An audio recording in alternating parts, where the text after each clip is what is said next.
అందరికీ నమస్కారం. ఈరోజు వీడియోలో శివరాత్రి రోజు ఏ నియమాలు పాటించాలో తెలుసుకుందాం. శివరాత్రి రోజు ముఖ్యంగా పాటించవలసిన 3 నియమాలు: ఉపవాసం, అభిషేకం, జాగరణ. ఉపవాసం అనగా రోజంతా ఆహారం తీసుకోకుండా శివనామస్మరణతో గడపాలి. ఇలా చేయడం వల్ల ఇంద్రియ నిగ్రహం పెరుగుతుంది. రెండవ నియమం అభిషేకం. శివలింగానికి పంచామృతం మరియు బిల్వపత్రాలతో అభిషేకం చేయాలి.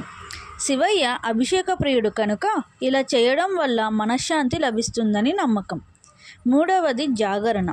రాత్రంతా నిద్రపోకుండా శివ భజనలు, పూజలు చేస్తూ గడపాలి. దీనిని లింగోద్భవ కాల పూజ అంటారు. శివరాత్రి అంటే కేవలం జాగారం చేయడం మాత్రమే కాదు, మనలోని అజ్ఞానం అనే చీకటిని తొలగించుకొని జ్ఞానం అనే వెలుగు వైపు ప్రయాణించడం. ఓం నమః శివాయ.